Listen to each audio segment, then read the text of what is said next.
Hello friends, स्वागत है आप सभी का डेली करंट अफेयर वीडियो में। आज का तारीख है 8 जून 2026 का करंट अफेयर डिस्कस करेंगे। अगर आप इस चैनल पे नए हो तो चैनल को लाइक और सब्सक्राइब कर लें। और ये करंट अफेयर वीडियो सभी एग्जामों के लिए, चाहे आप जिस भी एग्जाम के लिए तैयारी कर रहे हो, जिस भी आप भारत के, इंडिया के कोई भी एग्जाम के लिए तैयारी कर रहे हो, सभी एग्जामों के लिए करंट अफेयर है। और अगर इस चैनल पे आप नए हैं तो चैनल को लाइक और सब्सक्राइब कर ले। चलते हैं आज के अपने अगले प्रश्न की तरफ।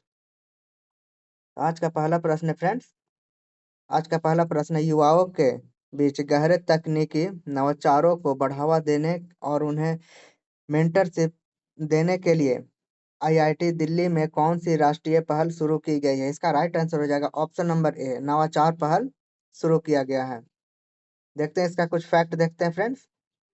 इसका केंद्रीय कौशल विकास और उद्यमिता राज्य मंत्री जयंत चौधरी ने आईआईटी दिल्ली में नवाचार मंत्र नामक फ्लैगशिप पहल का शुभारंभ किया है, जो देश के उभरते हुए सस्टेनेबल स्टार्टअप्स को बढ़ावा देगा। चलते अगले प्रश्न की तरफ।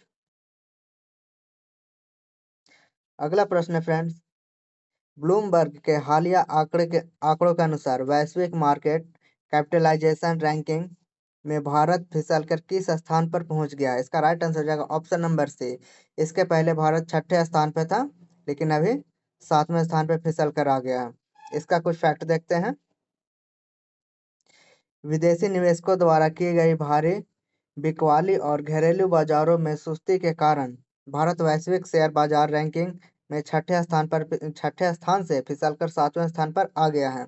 जबकि दक्षिण कोरिया कोरिया अब छठा स्थान ले लिया है। पहले भारत का स्थान छठा था, अब दक्षिण कोरिया भारत के छठे स्थान पे आ गया और भारत 7वें स्थान पे आ गया है। अगला प्रश्न देखते हैं।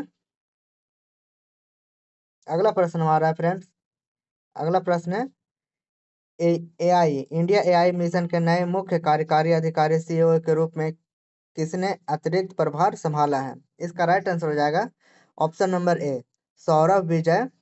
इंडिया एआई का अतिरिक्त प्रभार सीईओ का प्रभार संभाला है। इसका कुछ फैक्ट देखते हैं।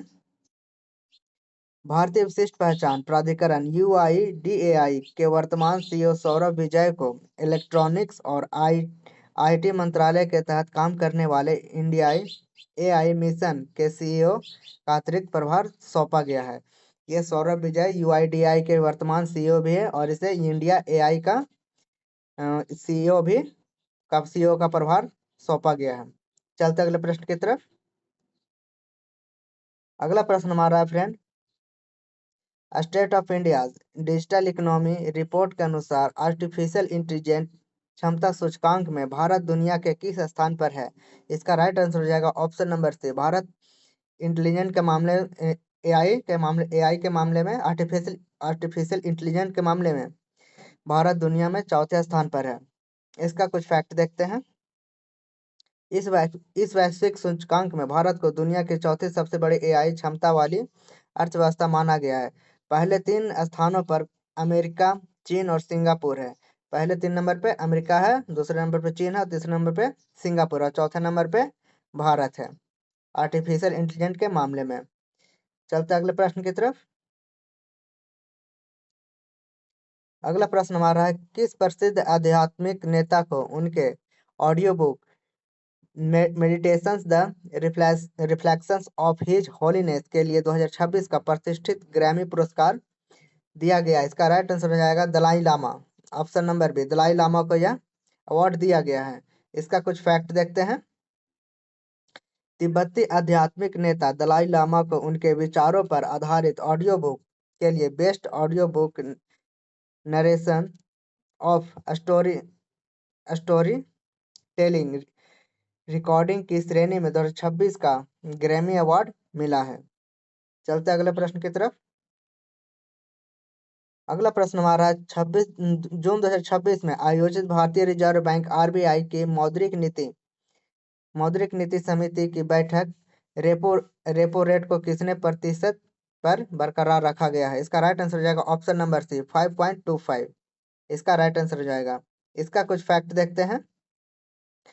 आरबीआई के चालू वित्त वर्ष की दूसरी द्विमासिक मौद्रिक नीति समीक्षा में सर्वसम्मति से नीतिगत रेपो दर को 5.25 पर अपरिवर्तित कर रखने का निर्णय लिया गया है। चलते अगले प्रश्न की तरफ। अगला प्रश्न हमारा है फ्रेंड, नॉर्वे चेस 2026 का खिताब जीतने वाले पहले भारतीय खिलाड़ी कौन बने? इसका राइट आंसर हो जाएगा option number B, R Praggnanandhaa. Norway chess 2026 का खिताब जीतने वाले पहले भारतीय बने हैं। चलते अगले प्रश्न की तरफ। अगला प्रश्न हमारा है, 90 मीटर से अधिक भाला फेंकने वाले चौथे एशियाई खिलाड़ी कौन बने? इसका राइट आंसर हो जाएगा Rumesh Tharanga Pathirage. Option number B Rumesh, Ramesh लिखा हुआ है, रुमेश कर लीजिएगा, रुमेश थरंगा पथिरागे। चलते अगले प्रश्न की तरफ। अगला प्रश्न हमारा है, प्रिंसेस ऑफ ऑस्ट्रियस अवार्ड 2026 प्राप्त करने वाले पहले फुटबॉलर कौन बने हैं? इसका राइट आंसर हो जाएगा option number C, Lionel Messi. अगले प्रश्न को देखते हैं। हमारा अगला प्रश्न है, भारतीय वायुसेना के vice chief of the air staff के रूप में किसे नियुक्त किया गया है? इसका राइट आंसर हो जाएगा option number A, air marshal Ashutosh Dixit को vice chief of the air staff नियुक्त किया गया है। चलते अगले प्रश्न की तरफ। अगला प्रश्न हमारा है फ्रेंड, पटना उच्च न्यायालय के 48वें मुख्य न्यायाधीश के रूप में किसने शपथ ली है? इसका राइट आंसर हो जाएगा ऑप्शन नंबर सी, न्यायमूर्ति मीनाक्षी मदन राय के द्वारा पटना पटना उच्च न्यायालय का 48वें मुख्य न्यायाधीश के रूप में शपथ लिया गया है। तो फ्रेंड्स, ये था आज का हमारा करंट अफेयर, और इसी तरह के वीडियो के लिए चैनल को लाइक एंड सब्सक्राइब कर लें। आपको ये करंट अफेयर कैसा लगा फ्रेंड्स, कमेंट बॉक्स में जरूर बताएं, और चैनल को लाइक एंड सब्सक्राइब कर लें। मिलते हैं कल इसी टाइम पे करंट अफेयर के साथ। धन्यवाद।